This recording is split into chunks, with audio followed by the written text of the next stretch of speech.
5 बार की champion Mumbai Indians की ये हालत देखकर एक बात तो मैं दावे के साथ कह सकता हूं दोस्तों कि मुंबई इंडियंस के खेमे में सब कुछ ठीक नहीं, बहुत कुछ गड़बड़ चल रही है।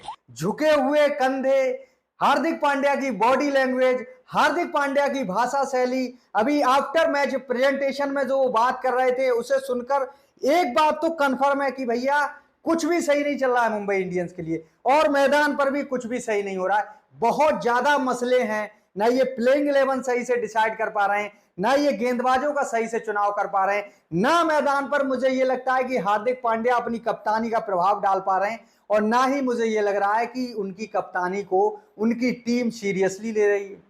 बहुत सारे फंबल्स दिखाई दिए हैं आज के दौरान, आज फील्डिंग के दौरान देख लो आप, या बैटिंग के दौरान भी देख लो, जो इंटेंट खिलाड़ी के अंदर होना चाहिए वो दिखाई नहीं दिया। और पंजाब की तारीफ तो करनी पड़ेगी भाई, वो जिस तरह की क्रिकेट खेल रहे हैं इस आईपीएल 2026 में, उनको रोकना मुश्किल ही नहीं नामुमकिन है। इस आईपीएल 2026 में एकमात्र ऐसी टीम है जो अनडिफीटेड है, हाँ उसे कोई नहीं हरा पाया है। वो कोलकाता वाला मैच बारिश से अवश्य धुल गया था, लेकिन उसे हराने का दमखम किसी भी टीम में दिखाई ही नहीं दिया। ना तो किसी टीम के बल्लेबाज ऐसे दिखाई दिए जो उनके गेंदबाजों की कमर तोड़ कुटाई कर पाए, और ना ही कोई ऐसी गेंदबाजी यूनिट दिखाई दी जो सरपंच साहब को रोक पाए, प्रियांश आर्या को रोक पाए, या प्रभुसिमरन सिंह को रोक पाए।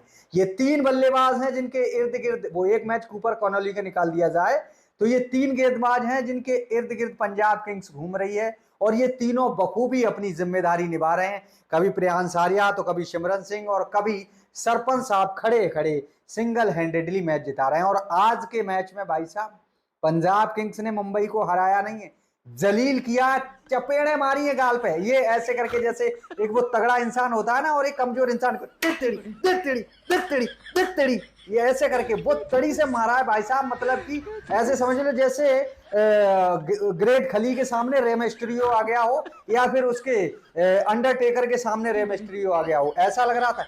मुंबई इंडियंस यार 5 बार की चैंपियन, बहुत बुरा लग रहा है। देखो मसले तो इस टीम के अंदर हैं, अब क्या है वो बहुत कुछ डिस्कस करने का नहीं है। फिर कुछ चमन चूटिए जो होते हैं उन खिलाड़ियों के फैन, वो कमेंट सेक्शन में आकर गालियां देने लगते हैं, इसलिए मैं उन खिलाड़ियों का नाम नहीं लूंगा।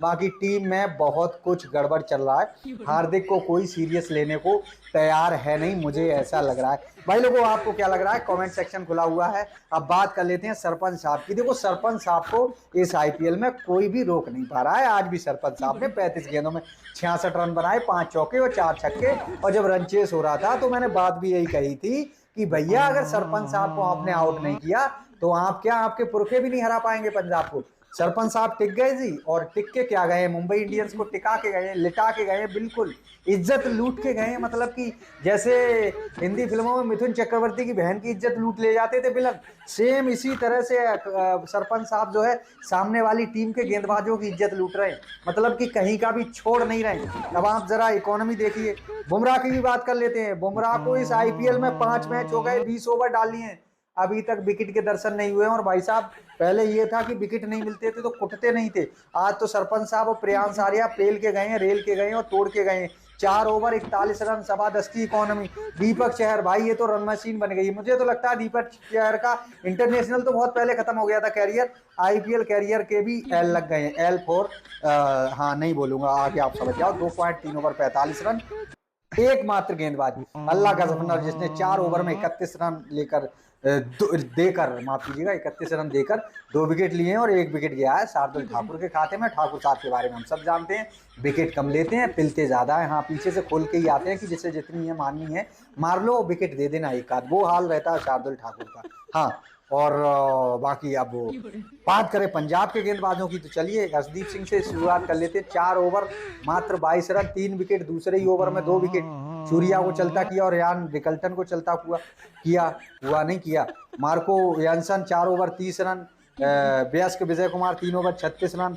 युजवेंद्र चहल जरूर महंगे साबित हुए, बाकी सब ने कमाल की गेंदबाजी की। क्या ही बात करें, क्या करें, मतलब कि मुंबई के लिए देखिए कुछ भी सही नहीं चल रहा है। और मैं आपको लिख के दे रहा हूं, आप अपनी डायरी में नोट कर लो मुंबई इंडियंस के फैंस, ये आईपीएल सीजन हो सकता है मुंबई या केकेआर में से, इन दोनों में से एक 9 नंबर पे रहे और एक 10 नंबर पे रहे, क्योंकि यहां से जिस तरह की इनकी बॉडी लैंग्वेज है भाई, झूठ ना बुलवाए भगवान, इनकी वापसी असंभव लग रही है। चेन्नई वापस आ सकती है, 2 मैच जीत गई है वो, वापस आ सकती है, उसके भी आसार नहीं थे।